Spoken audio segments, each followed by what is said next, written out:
মাদ্রাসা উনি খুব ভালো একটা ব্যাখ্যা দিয়েছেন। তো আমি একটু ধর্মীয় দৃষ্টিকোণ থেকে বিষয়টা একটু বলতে চাই, তারপরে সাধারণ আলোচনায় যাব। সাধারণ আলোচনার মধ্যে শুধু এটুকুনি বলতে চাই যে এখন যে ভ্যাকসিনটা দেওয়া হচ্ছে এটা হচ্ছে টিসিজি, তাই না, টাইফয়েড কনজুগেট ভ্যাকসিন। তো টাইফয়েড কনজুগেট ভ্যাকসিনটা হচ্ছে সোর্ট অফ কিল্ড ভ্যাকসিন। এটা ভ্যাকসিনটাকে মেরে তারপর ঢোকানো হচ্ছে শরীরে। আর এর আগে এটা 30 বছর বয়স, এটা দেখি এটার বয়স 30 বছর। আর এর আগে যেটা দেয়া হতো এটা ছিল আপনার, এটার নাম ছিল live attenuated antigen vaccine. Live attenuated antigen vaccine, যেটা অর্ধমৃত অবস্থায় দেওয়া হতো। অর্থাৎ এটা ভার্সনটা একটু চেঞ্জ হয়েছে। আগে যে ভার্সনটা ছিল সেটা অর্ধমৃত, বডিতে গিয়ে ফুল জীবন্ত হয়ে যেত। বাইরে থেকে যখন আক্রমণ করতে আসতে বলতে আমরা ভিতরে পুরো বাইরে থেকে ফলে টাইফয়েডটা আক্রমণ হতো। টাইফয়েডের যে ভাইরাসটা যখন আক্রমণ করতে আসে তখন কি হয়, ভিতরে যে আপনার সালমোনেলা টাইফি যে ইয়েটা ভাইরাসটা, কি সালমোনেলা টাইফি নাকি ব্যাকটেরিয়া, তো ওটাকে ওরা ভিতর থেকে বলে যে আমরা তো ভিতরে আছি, তোমার আসার দরকার, তুমি যাও, আমরা তো আছি, তোমার যা। সেক্ষেত্রে কি হয় যে ওরা চলে যায়, না যাইতে পারলে তখন এরা আবার ফাইট করে। যখন বেশি জোরে ধাক্কা দেয় তখন ওরা আর পারে না, ভিতরে শরীর ঢুকতে পারে না, তখন ওরা বিদায় নেয়।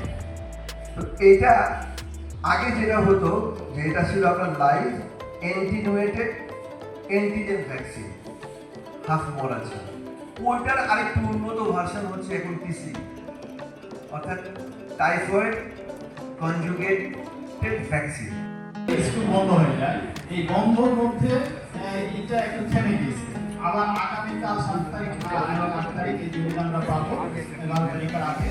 এই 2 দিনে তারা শিক্ষা প্রতিষ্ঠানগুলোকে বলা আছে যে তারা যাদের বাকি আছে সেগুলো এর মধ্যে যেন শেষ করে দেয়, এবং আশা করা যায় যে আরো এই সামনে এই 2 দিনে আগামী বন্ধ না থাকলে আমরা আরো আশান্বিত হতে পারতাম, আরো এগিয়ে যেতে পারতাম।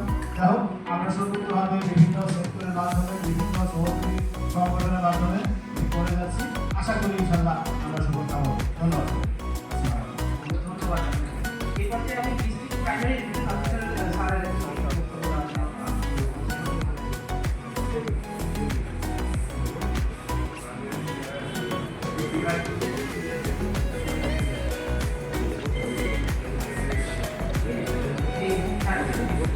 এই পর্যায়ে তাহলে আমি আমাদের দিদি এমপি পারস্পরিক স্যারের কিছু সম্পর্কে বলার জন্য ধন্যবাদ। বিভাগের অ্যাডভোকেসি সভার সম্মানিত সভাপতি জনাব প্রদীপ কুমার সাহা, বিভাগীয় পরিচালক স্বাস্থ্য ময়মনসিংহ বিভাগ, প্রধান অতিথি হিসেবে উপস্থিত আছেন আমাদের মাঝে আমাদের সম্মানিত প্রধান অতিথি জনাব মুখ্য আহমেদ, বিভাগীয় কমিশনার ময়মনসিংহ বিভাগ। এছাড়া বিভিন্ন পর্যায়ে অতিথি আছে এবং সহকর্মী আছে। আসসালামু আলাইকুম। পরিবার পরিকল্পনা বিভাগ যত ক্যাম্পেইন বা জড়িত আছে, আমরাও এই প্রোগ্রামটাকে অবশ্যই সাকসেসফুল করব। তো আমাদের ময়মনসিংহ বিভাগে 25 লক্ষ আছে, তো এখনো অনেক কম। উনি উপস্থিত থেকে আমাদের অনুপ্রাণিত করেছে, নির্দেশনা দিয়েছে, ওনাকে আমি ধন্যবাদ জানাই। কিন্তু আমরা দুটা চ্যালেঞ্জ আমরা ফেস করছি, হচ্ছে মাদ্রাসা। কমন মাদ্রাসায় আমরা ওনারা বলেছেন, কিন্তু আমরা আশানুরূপ যতটুকু আশা করি মাদ্রাসায় যে আমরা জন্ম নিবন্ধনে পাই।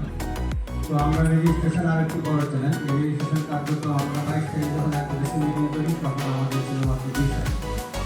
আমরা বিশেষ রেজিস্ট্রেশন ক্যান্সেল করেছি সহায়তায়। আমরা 20 জন ভলান্টিয়ার সারা শহরে আমরা নিয়োগ করেছি, ওরা মাদ্রাসা গিয়েছি, স্কুলে গিয়েছি, গিয়ে আমরা আজকে দেখলাম না আমাদের 56,000 দিয়েছি। এটা খুবই আশানুরূপ অগ্রগতি। আমরা আশা করছি সামনে আরো 5-6 দিন আছে, এই 5-6 দিনে আমরা রেজিস্ট্রেশন আরো ভালো করতে পারবো। তবে মাদ্রাসা কর্তৃপক্ষকে আমি অনুরোধ করতে চাই আজকের এই মিটিংয়ের মাধ্যমে রেজিস্ট্রেশন যতটুকুই হয়েছে আর ক্যাম্পে শুরু থেকে যেন আপনাদের পূর্ণ সহযোগিতা আমরা পাই, এবং তাহলে আমরা আশা করি সফল হতে পারবো এবং আমরা একটা আনুষ্ঠানিক বিদ্যালয় স্কুল এবং এবং সকলের সহযোগিতা আমরা সিটি কর্পোরেশন এলাকায় আশা করি সকল অংশগ্রহণের সাথে আমরা টাইগার